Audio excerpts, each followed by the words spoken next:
Vi har bevæget os ind mod den danske pavillon på Ipanema-stranden i Rio, den ikoniske strand. Som man kan se her bagved, så er der stadig folk på stranden, til trods for at solen den er ved at gå ned her i Rio. De er stadig ved at fejre Mie Ø Nielsens bronzemedalje. Det tror vi i hvert fald. Vi har set nogle huiråb og sådan noget.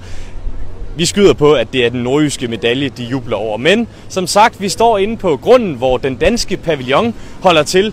Vi kan lige vende kameraet op imod modlyset. Jeg håber, I kan se noget derinde. Det er her en masse virksomheder viser sig frem i Rio i håbet om virkelig at ramme det brasilianske marked. En af dem, det er Frederikshavn-baseret Bodybike, som laver spinningcykler. Hvis vi tager kameraet med herind, så kan man se, at der er en masse brasilianere lige nu, der sveder.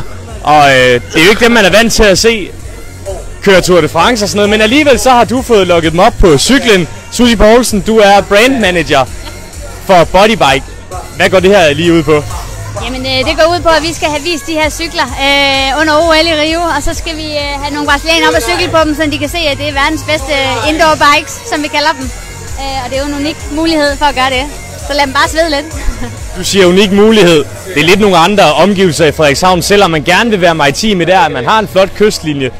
Det bliver vel ikke meget større end det her? Nej, det synes jeg ikke. Jeg synes, altså Frederikshavn gør det godt, men jeg synes udsigten herfra, den er noget bedre. Jeg synes, at varmen og den skyfri himmel, det er jo fantastisk. Så det er en fornøjelse, tror jeg, for mange af dem at få lov til at sidde herinde også og kigge ud, og ligesom i stedet for at sidde inde i et gym, så får de lov til at sidde her på stranden i stedet for. Så det er fantastisk. Vil du ikke føre os op til Claudio, som er en af de få, der kan tale engelsk her? Det er der ikke mange brasilianere, der kan. Det gør de ikke så meget. Men Claudio, han kan svare på et par spørgsmål. Så vil jeg nemlig gerne lige stille ham et spørgsmål. Lad os prøve lige at følge med.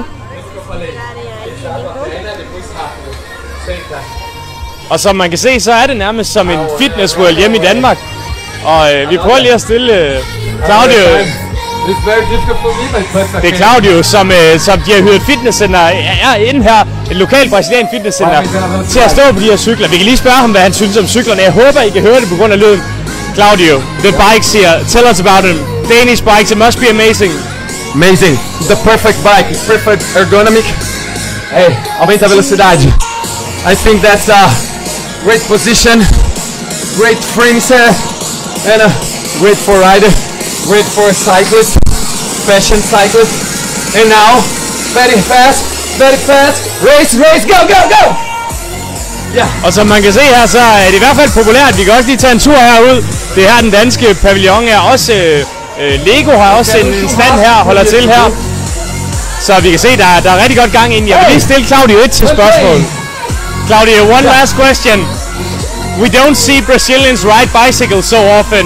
Do you hope to get into the Tour de France once? I think that Tour de France is very difficult for us Brazilians because it's a football country, soccer country.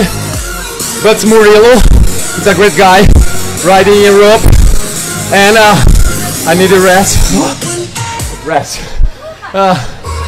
Tour de France, it's amazing for the guys started very younger, but for us it's more easy to play soccer, and I think a day we have a great cyclist in Tour de France. A day, Nia. Maybe you. Oh no, it's old. It's old. But maybe this bike will get you there. Yeah, help me. Yeah.